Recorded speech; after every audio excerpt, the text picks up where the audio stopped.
what would the real gospel be? The real good news is not simply that Jesus of Nazareth was the Son of God, but that he was a powerful Son of God who came to open everybody's eyes to the fact that you are too. And this is perfectly plain. If you will go to the 10th chapter of St. John, verse 30, there is the passage where Jesus says, I and the Father are one. And there are some people who are not intimate disciples around, and they're horrified. And they immediately pick up stones to stone him. He says, many good works I have shown you from the Father, and for which of these do you stone me? And they said, for a good work we stone you not, but for blasphemy, because you being a man make yourself God. And he replied, isn't it written in your law, I have said you are gods? He's quoting the 82nd Psalm. Is it not written in your law, I have said you are gods?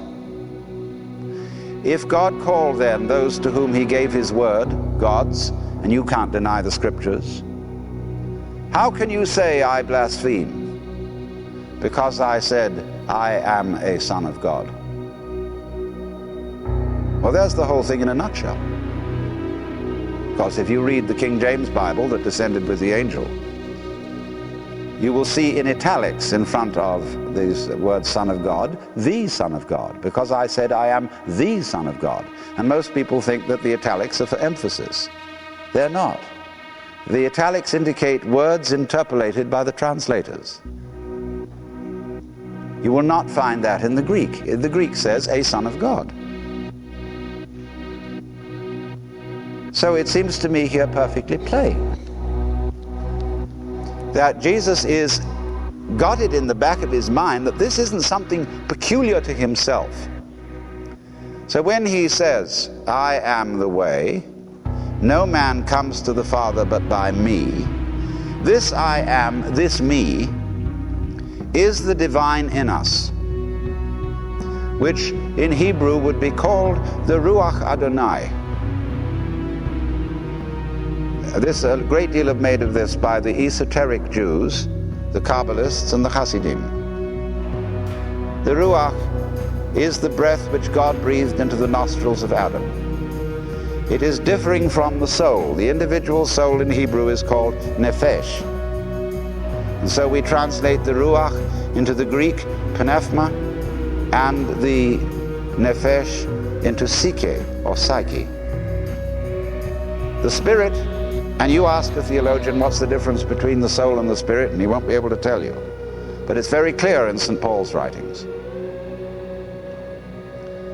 So the point is that the Ruach is the divine in the creature, by virtue of which we are sons of, or of the nature of God. Manifestations of the divine. This discovery is the gospel, that is the good news.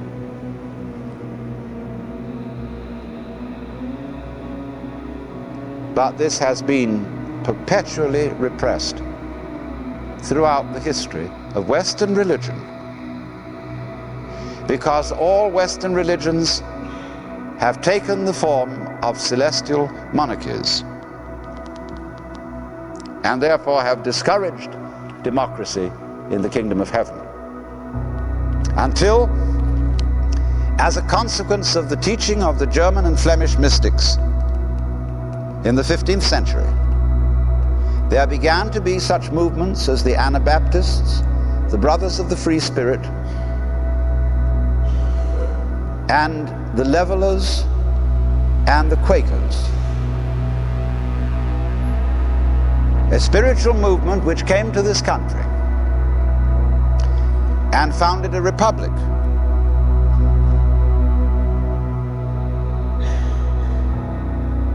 And not a monarchy.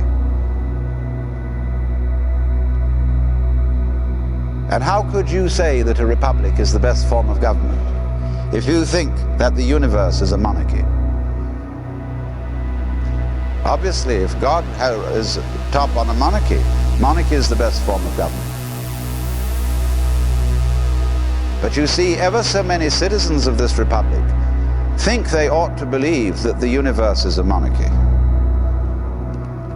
And therefore they are always at odds with the republic. It is from principally white, racist Christians that we have the threat of fascism in this country. Because you see, they have a religion which is militant, which is not the religion of Jesus, which was the realization of divine sonship, but the religion about Jesus, which pedestalizes him, and which says only this man, of all the sons of woman, was divine, and you had better recognize it. And so it speaks of itself as the church militant, the onward Christian soldiers marching us to war.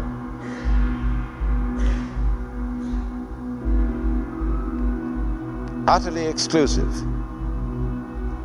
convinced in advance of examining the doctrines of any other religion that is the top religion. And so it becomes a freak religion, just as it has made a freak of Jesus, an unnatural man. It claims uniqueness, not realizing that what it does teach would be far more credible if it were truly Catholic. That is to say, restated again the truths which have been known from time immemorial, which have appeared in all the great cultures of the world. But even very liberal Protestants still want to say, somehow, so as I suppose to keep the mission effort going, or to pay off the mortgage. Yes, these other religions are very good. God has no doubt revealed himself through Buddha and Lao Tzu. But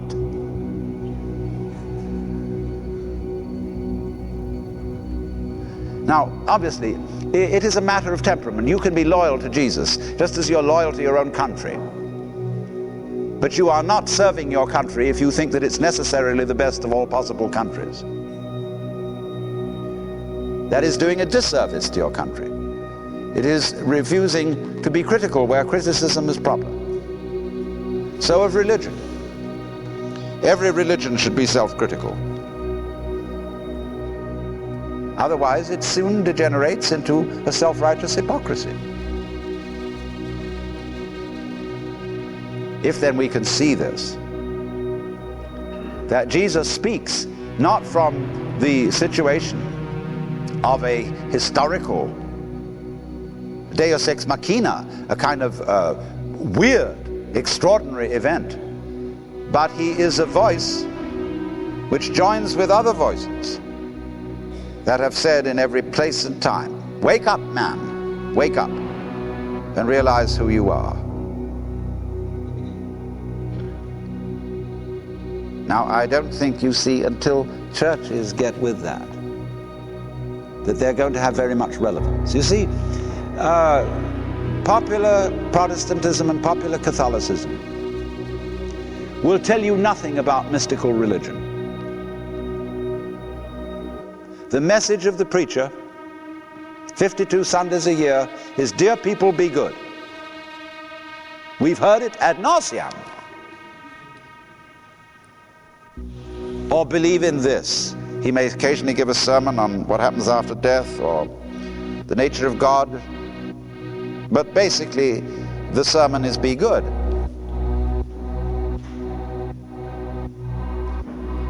But how? As St. Paul said, to will is present with me, but how to do that which is good I find not, for the good that I would that I do not, and the evil that I would not that I do. How are we going to be changed? Obviously, there cannot be a vitality of religion without vital religious experience. And that's something much more than emoting over singing Onward Christian Soldiers.